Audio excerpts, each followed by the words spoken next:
True wisdom lies in the confession about the limits of one's knowledge. It's indeed an honor to request our chief guest of today's program, Sri Anil Kumar Sir, to address the parents and share his views. Good morning. Ellargu namaskara. My Kannada is not that much fluent. I can understand Kannada. Respected principal ma'am. So actually what I got impressed was coming from the railways, always we will be late. We will never come in time. But morning, when Shiva madam has remained, sir, keep at time. So I started from the house 10 minutes early. Thank you. Thank you for madam for reminding me. Actually, I am not a good orator or a speaker who can address this kind of gathering. But honestly, what happened is when Shiva madam has called me, I couldn't refuse it. Hope madam won't regret it. See, when coming to a function like this, everybody will expect that the chief guest or whoever the speaker comes, they go on giving advices. So advice is one thing which is free for everyone. You go to the road, you can see the bike fellow will be advising the two-wheeler fellow, the car fellow will be advising, because it is very free. And take the case of children, they are always getting advices, right from house to school or whatever it may be. So my case, I don't want to give any advices to the children. Actually, advice is required. It is the matter when you get the right advice at the right time. So I'll come to when I was a parent, when the school going children all that time, I'll come to a small incident that I'm not giving any advice. So I come from a rural village in Kerala when some 30 or 40 years back, when we were degree or graduation or something like that. Even though my parents were government employees, they were not having that kind of awareness or knowledge or whatever this one to guide my generation to a level which you people have now. So that time it was just like if you complete 10th, it's just like a horse jump.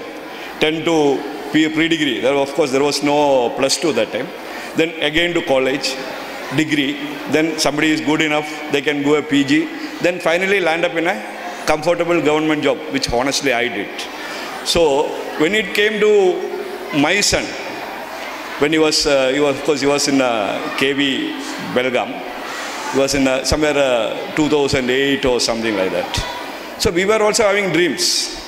So being a government employee, my ultimate dream that is my son should be in civil service.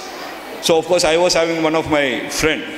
So we were going on working out all those things. We never asked why my children like or something, because it was my liking.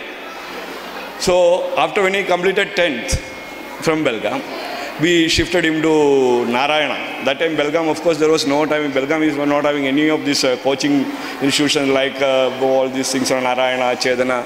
That time it was in Hyderabad.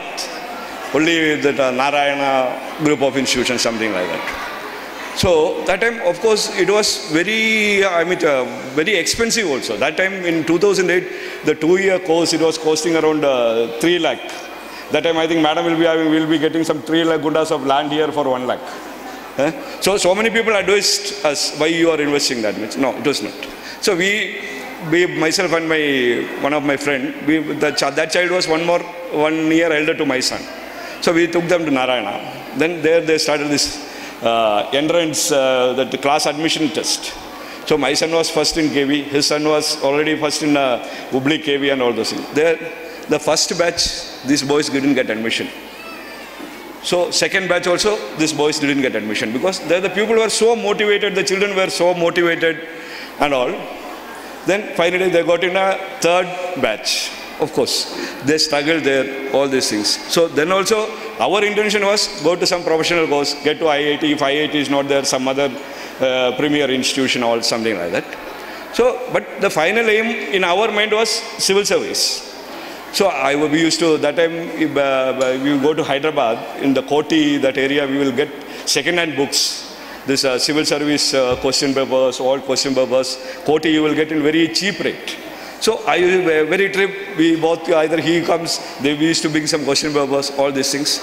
So my son was not at all interested in civil service. He was telling, but still I was pushing him.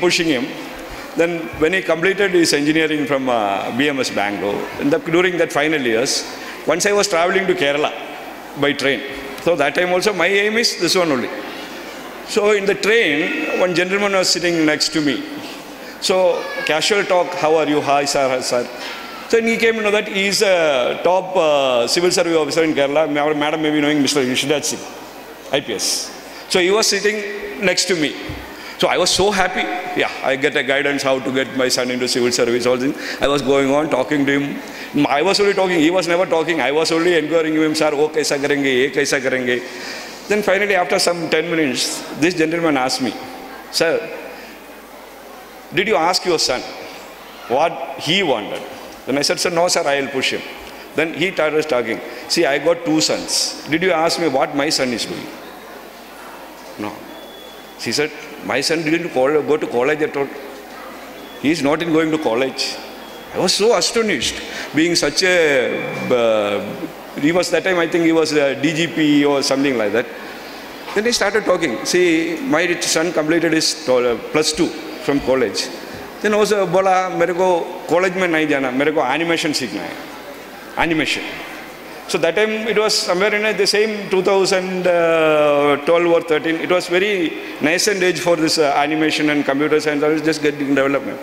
Then he said, okay, you go. His son studied in some private institution in Chennai, where this movies have been made, this animation and all. And he asked him, he allowed him to do that. Being such a top civil service officer, he allowed him to do that. So finally, that boy, he landed up in Disney Studios, where they make these Hollywood movies and all. He's one of the biggest animators in this one. So that incident changed my perception. Then I asked my son, what you wanted to do? He said, I am completed engineering. Then I want to do some MBA in marketing, all these things. So I just left it. For luckily, he completed his MBA from one of the premier institutions in India. And now he is working for a multinational in Bangalore. And he is one of the youngest marketing managers in his company. So that should be this one. We should know what the children needs also. It is not our need. Parent wanted him to an IAS officer. Now the second boy I am telling, that fellow, he completed his engineering. Then he went to US for his MS. But that passion with him, he was having a passion right from when we talked about him. He was having a passion to continue in civil service. This boy went to US. He did his MS there, worked 1 year. Again he came back to India. He went to join some coaching institute in Delhi.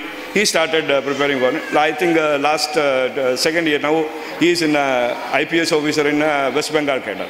He is from Hubli. And Mr. Srinivas, you might have read in it paper. So children will have a passion. See, Nobel Prize is not for science or technology alone. It is for cultural activities. It is for all the kind of things. You should know what your children needs. See, basically we should give them education, at least up to +2. Then you should study. Then +2, give them an option. Even it is for the bus for the teachers to find out what the children are capable of it and what is his passion. You ask them to pursue their passion. It is not that every son should be engineer. Now engineers are working with me as group D staff. Because we got a lot of engineers. Everybody is churning out engineers only. So when when I happened to work in Konkan Railway, when we had an interaction with Dr. E. Sridharan, he is a metro chairman. He was telling 70% of the graduates coming out of the engineering colleges are unemployable. So this is where children and parents and teachers, they should guide the children to an extent. They should be good citizens. See, one thing I'll tell you, after around a year of 15, when you are completing 15 years, rest of your life, we will be traveling in road, we will be driving car, we will be driving scooter, whatever it may be. But whether we will teach our children to follow the traffic rules? No. We will never teach them. We only think you keep left, keep right. That only. See, when a child, these kind of things, when it is embedded in the child's memory, right from a very tender age, they will never forget it.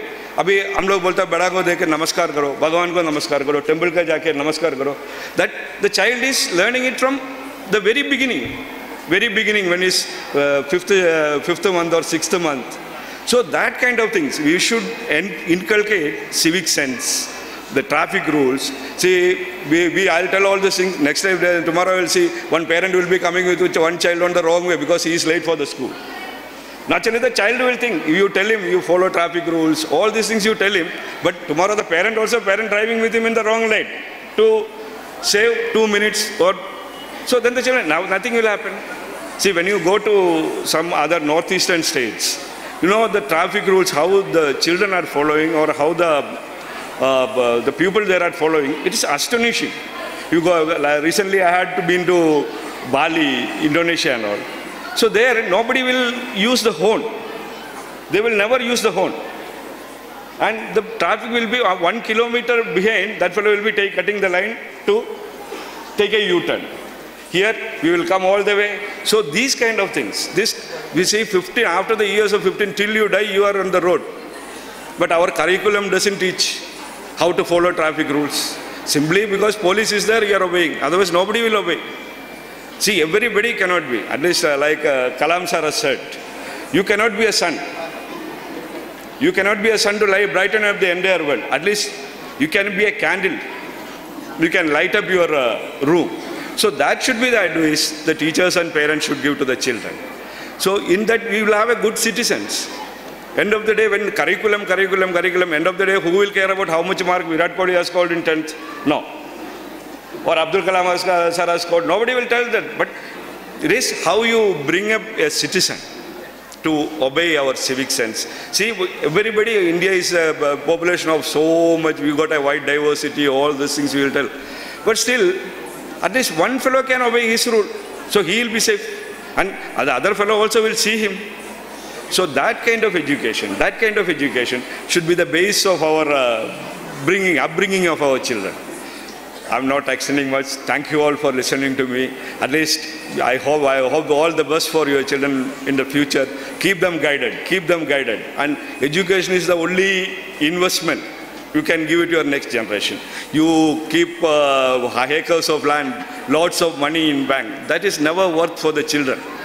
The children, what it is worth is the education, the ways, the civic sense, the cultural or moral values, what you embed in them. So I request all the teachers and parents to keep this in mind. Thank you for listening to me. Thank you all.